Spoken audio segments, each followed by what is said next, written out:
శుక్లాంబరధరం విష్ణుం శశివర్ణం చతుర్భుజం ప్రసన్నవదనం ధ్యాయేత్ సర్వవిఘ్నోపశాంతయే అగజానన పద్మార్కం గజానన మహార్నిశం అనేకదంతం భక్తానాం ఏకదంతం ఉపాస్మహే.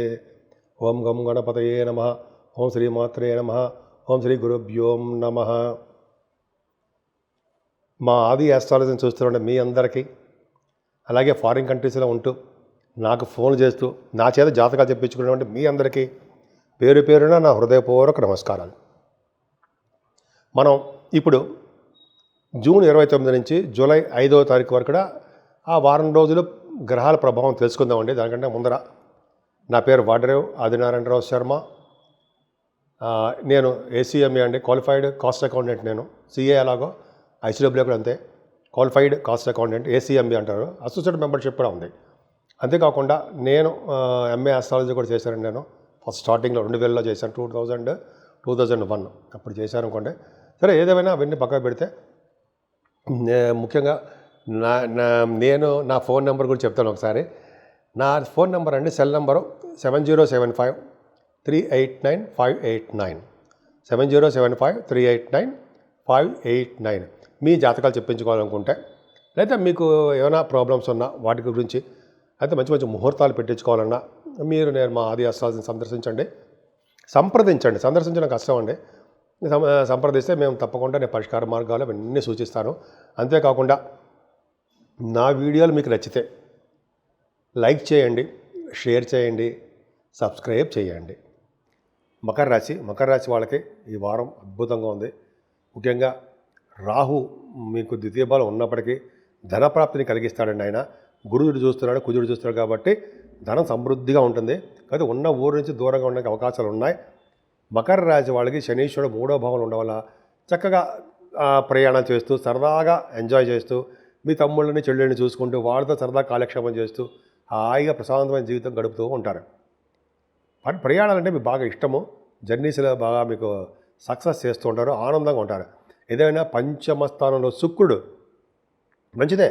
29వ తారీఖు నుంచి పంచమ స్థానంలోకి వచ్చాడండి శుక్రుడు. మంచి చేస్తాడు తప్ప మంచి చేస్తాడు తప్ప చెడు చేయడానికి అవకాశాలు లేవు. జూన్ నుంచి అంటే ఏం చేస్తాడు, పంచమ స్థానంలో శుక్రుడు ఉండడం వల్ల ఆడపిల్లల్ని పుత్రికా సంతాన యోగం బాధ్యత ఆయన తీసుకుంటాడు. పుత్రికలు కలుగుతూ ఉంటారు. అలాగే మీరు సినిమా రంగంలో వెనక్కి తిరిగి చూసుకోరు. కళారంగంలో సాహిత్యం కంటే సంగీతం కానీ నృత్య కళాకారులు కానీ బాగా అవకాశాలు ఉంటాయి శుక్రుడు కాబట్టి. టెలివిజన్ రంగంలోనూ సినిమా రంగాల్లో కూడా డెవలప్మెంట్స్ ఉంటాయండి. మకర రాశి వాళ్ళకి బ్యూటిఫుల్గా ఉంటారు, బ్రహ్మాండంగా సక్సెస్ అవుతారు, డౌటే లేదు. అంతేకాకుండా స్టాక్ మార్కెట్లో కూడా మీరు బాగా ధన సంపాదన ఉంటుంది. అలాగే మీకు కొంతమంది రాజకీయ రంగంలో ఉంటే వాళ్ళకి పొలిటికల్గా ఇన్ఫ్లుయెన్స్ బాగా ఉంటుంది. ఏదైనా 6వ భావంలో రవి ఉండడం, గురుడు ఉండడం, ఒక యోగం, మంచి రవి ఉండడం అదృష్టం ఉండే. మీకు కాంపిటీషన్ ఎగ్జామ్స్లో బాగా సక్సెస్ అయ్యేట్ చేస్తూ ఉంటాడు రవి. శత్రు భయాలు, రుణ భయాలు లేకుండా బాగా కాపాడుతాడు. రవిగురులు తండ్రిని కాపాడుతుంటారు, మీ ఆరోగ్యాన్ని కాపాడుతుంటారు, అదృష్టవంతులుగా చేస్తూ ఉంటారు. కొన్ని కేసులు అంటే కోర్టుకి సంబంధించిన న్యాయస్థానముకి సంబంధించినటువంటి ఏమైనా ప్రాబ్లమ్స్ మీకు ఏమైనా ఉంటే దానివల్ల సాల్వ్ అవుతూ ఉంటాయి, ఏ పర్వాలేదు. సప్తమస్థానంలో బుధుడు కూడా మంచివాడారండి, చెడు చేయడు. వ్యాపారాల నిమిత్తం బహుశా మీరు దూర ప్రాంతాలకు వెళ్ళవలసి వస్తూ ఉంటుంది. భార్యాభర్త యొక్క అనురాగ దాంపత్య జీవితం బ్రహ్మాండంగా ఉంటుంది. ఏదైనా అష్టమ స్థానంలో కుజుడితో కలిసిన కేతు శుద్ధ తప్పు. అంటే శుద్ధ తప్పు అంటే సప్తమాధిపతి చతుర్థాధిపతి అష్టమానికి గడపడం తప్పు కదండి. చదువులు ఎన్ని ఆటంకాలు ఎదురవుతూ ఉంటాయి. మదర్ గారికి అడిగే పరిస్థితి, ఆరోగ్యం ఎలా ఉంటుంది, అద్భుతంగా ఉండదు కదా. సంగీత విద్వాంసులకి ఎంత బాగా రాణిస్తారా, రాణించలేరు. అష్టమ స్థానంలో కుజుడు కూడా దోషకారకుడే. పైగా కుజుడితో కలిసి మంగళయోగంలో ఉన్నాడు ఒక 2 రోజులు. ఆ 2 రోజులు మీకు యోగాన్ని కలిగిస్తాడు. కేతువుతో కలిసి కుజుడు కాబట్టి యాక్సిడెంట్స్ ఇవ్వడానికి అవకాశం ఉంది. భయం అనేది ఉండవు. అందరికీ ఏమి యాక్సిడెంట్స్ అయిపోతాయి అనే మన దేశం అంతా ఏమైపోతుంది. యాక్సిడెంట్స్ అందరికీ ఏం కావు. చిన్న చిన్న దెబ్బలు తగ్గడము, చిన్నగా రక్తం కనపడము, కూరలు తరుగుతున్నప్పుడు చేకొచ్చుకోవడము, నడుస్తూ పడిపోవడం, ఇది చిన్న చిన్న ఇబ్బందులు తప్ప ఏదో భయపడిపోయి ఆవేశపడిపోయి ఏమీ బ్రహ్మాండంగా ఉండండి. మకర రాశి వాడికి భాగ్యస్థానాన్ని సరిచూస్తాడు కాబట్టి భాగ్యం వృద్ధి కాదు. మీ వ్యాపారాలు నష్టాలు రావడానికి, స్లోగా వెళ్ళడానికి అవకాశాలు ఉన్నాయి. మీరు విదేశాలు చదువు కోసం వెళ్ళిపోదాం తహతహలాడుతూ తాపత్రయపడిపోవడం అవకాశం లేదు. స్లోగా మీరు వెళ్తారంటే ఉన్నతమైన మీకు నచ్చిన కాలేజీలో సీటు రాలేకపోవచ్చు, రాకపోవచ్చు. అలాగే ఫైనాన్షియల్గా సడన్గా మీకు డబ్బులు చేతికి అందలేకపోవచ్చు. అయితే మీకు స్టాంపింగ్ అవ్వలేకపోవచ్చు. కొన్ని సందర్భాలు ఏదో ఉంటుంది, ప్రాబ్లమ్స్ ఉంటాయి. విద్య రీత్యా కాదండి, పర్సనల్ విషయాలు పర్సనల్ విషయాలు కూడా పోస్ట్పోన్మెంట్ చేసుకుంటారు. ఏదైనా మకర రాశి వాళ్ళకి 10th భావాధిపతి 10th భావం బాగుంది కాబట్టి భయపడాల్సిన అవసరం లేదండి. ప్రొఫెషనల్గా మీరు బాగుంటారు. అంతేకాకుండా బ్యాంకింగ్ రంగంలో ఉన్న వాళ్ళకి, విద్యా సంస్థలకి, ఆడిటర్స్కి, అలాగే వేదశాస్త్ర పండితులకి, ఆగమశాస్త్ర కోవిదులకి, అలాగే అడ్వకేట్స్కి దశమస్థానానికి గురుదృష్టిది కాబట్టి బ్రహ్మాండంగా సక్సెస్ అవుతారు. మీరు ఏ ఉద్యోగం చేసినా సరే ఆ ఉద్యోగంలో ప్రైవేట్ రంగం అవ్వనివ్వండి, ప్రైవేట్ రంగం కానీ ప్రభుత్వ రంగ పరిస్థితుల్లో బాగా ఆ ఇన్స్టిట్యూషన్స్లో బాగుంటుంది. బాగా ప్రమోషన్స్ రావడానికి అవకాశాలు ఉన్నాయి. ఏదేమైనా లాభస్థానాన్ని కుజుడు చూస్తాడు, అద్భుతమైన లాభాలు.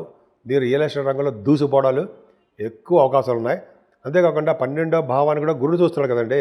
ముఖ్యంగా 12వ భావాన్ని గురుడు చూస్తే మంచి ధనానికి బాగా మంచివాడి ఖర్చు పెడుతుంటారు. గుడులు గోపురాలకి ధనం ఇవ్వడము, అలాగే చెరువులు బావులు తవ్వించడము, ఇంకా చెప్పాలంటే సన్మానాల కోసం డబ్బులు ఖర్చు పెట్టుకోవడము. సన్మానాల కోసం మనం డబ్బు ఖర్చు పెట్టుకుంటాం, వాళ్ళు ఖర్చు పెట్టుకుని మన సన్మానాలు చేస్తారు. అవునా? కరెక్ట్, అంతే. ఆ సన్మానాలు జరగడము అనేక రకాల మంచి పనులు రీత్యా మనకి బాగా జరుగుతుందండి. ఏదేమైనా సర్పదోషంలో రాహుకేతుల మధ్యలో సవ్యకాల సర్పదోషంలో ఉండిపోయాం ప్లానెట్స్ అన్నీ. కాబట్టి మీరు జాగ్రత్తగా ఉండండి, విజయం సాధించండి. అదృష్టాన్ని మీకు ఆటోమేటిక్గా వచ్చి తీరుతుంది. మేషరాశి నుంచి మీనరాశి వరకు వారికి అందరికీ కూడా పరిష్కార మార్గాలు అంటాం కదండి, రెమెడీస్ అంటాం కదా. అసలు ఏం చేసుకుంటే ఈ నెల మొత్తం కూడా జూన్ ఎండింగ్ అనమాట, జూలై నెలలో ఈ వారం రోజులు మనం ఎలా ఉంటాం, మన ఆరోగ్య పరిస్థితి ఎలా ఉంటుంది, మన వ్యాపారాలు ఎలా ఉంటాయి, మన పిల్లలు ఎలా ఉంటారు, ఇవన్నీ తెలుసుకుందామండి. జనరల్గా ఈ ప్లానెట్స్ అన్నీ కూడా, గ్రహాలన్నీ కూడా తమ బాగా అంటే వాళ్ళు రాహుకేతుల మధ్యలో ఉండిపోవడం వల్ల వాడు స్వతంత్రించి విపరీతమైన రాజయోగాలు కొన్ని గ్రహాలు ఇవ్వలేకపోతుంటారు. ఈ రాహుకేతుల మధ్యలో ఉండిపోవడం వల్ల సర్పదోషం ఏర్పడిపోయింది. ఇంతకుముందు కుజుడు కూడా ఉండిపోవడం వల్ల కుజుడు కూడా సర్పదోషం ఏర్పడిపోయింది. కానీ కుజుడితో కలిసి ఉండడం వల్ల, కేతువు కూడా ఉండడం వల్ల, కేతువుతో కలిసిన రాహుకేతువులు ఉండడం వల్ల సవ్యకాల సర్పదోషం ఏర్పడిపోయింది. అయితే ఏంటయ్యా అంటే ఏం లేదండి, మనం ఈ భావాలను తప్పించంటే, ఈ సర్పదోషాలు తప్పించుకోవాలంటే మెయిన్ ఏంటంటే కాళహస్తి వెళ్ళి మనం పూజ చేసుకోవడమే. అది ఒకవేళ లేదనుకోండి, మనం అవకాశం ఉండదు, రాహుకేతులు అక్కడ చేయించుకోలేము. మన ఊళ్ళోనే మంగళవారం అమ్మవారిని పూజించినా అది కుదరదండి మనకి. మనం అమావాస్య పూట కానీ పౌర్ణమి పూట కానీ చాలామంది అమ్మవారి గుళ్ళల్లోనే పూజలు చేస్తారు, హోమాలు చేస్తారుంటాయి. అలా చేయించుకోవడం వల్ల మంచి రాజయోగం కలుగుతుంది. అంటే రాహుకేతులలో వచ్చే దోషాలు పరిహారం అయిపోతూ ఉంటాయి. అది గొప్ప అదృష్టం ఉండేది. ఆంజనేయ స్వామి కూడా పూజ చేస్తుంటారండి, హోమాలు కూడా చేస్తుంటారు చాలా గుళ్ళలో. అది చేయించుకున్నా సరే అద్భుతం బంధాలు సినిమాలో వచ్చే దోషాలు బ్రహ్మాండ పరిహారం అయిపోతూ ఉంటాయి.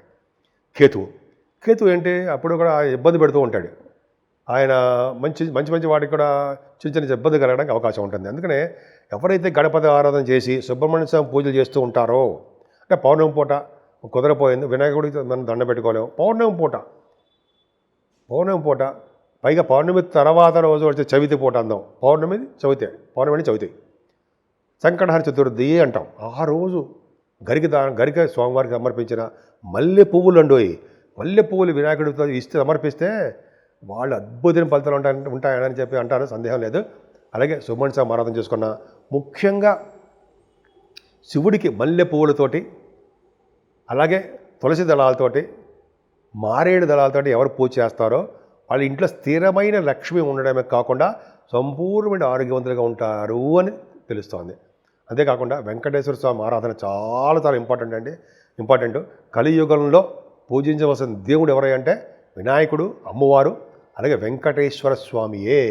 వెంకటేశ్వర స్వామి పూజ చేసుకోవడం వల్ల, ఆయన గుడి దగ్గర ధ్వజస్తంభం దగ్గర అఖండ దీపారాధన చేసుకోవడం వల్ల, స్వామివారికి తులసి మాల సమర్పించడం వల్ల, తులసి దళాలతో పూజ చేయడం వల్ల, స్వామివారికి మంచి అద్భుతమైన మల్లెపూలతో పూజ చేయడం వల్ల, మల్లెపూల దండ సమర్పించడం వల్ల, మారేడు దళాలతో కూడా పూజ చేయడం వల్ల స్థిరమైన లక్ష్మి ఇంట్లో ఉండడమే కాకుండా స్వామివారి యొక్క కరుణా కటాక్షాలు ఉండి తీరుతాయని సందేహం లేదు. సో ఆ విధంగా 12 రాశుల వాళ్ళకి మనం మనకి తగ్గట్టుగా మనకి భగవంతుడు ఇచ్చిన ప్రసాదంగా స్వీకరిస్తూ, మనకి ఏ దేవుడు ఇష్టం ఉంటే ఆ దేవుడికి పూజ చేసుకుంటూ నిమగ్నమైపోయి భక్తి శ్రద్ధలతో చేస్తే ఆ పూజ ఫలిస్తుంది. ఈ విధంగా మీ అన్ని రాసుల వాళ్ళకి చాలా బాగుండాలని, అన్ని రంగాల్లో కూడా ముందంజలో ఉండాలని, ప్రతి శుభ విషయాలు వాటంతట అవే కలిసి వచ్చి మీరు ఆనందప్రదంగా ఉండాలని, ఉంటానని కూడా నేను మనస్ఫూర్తిగా కోరుకుంటున్నాను.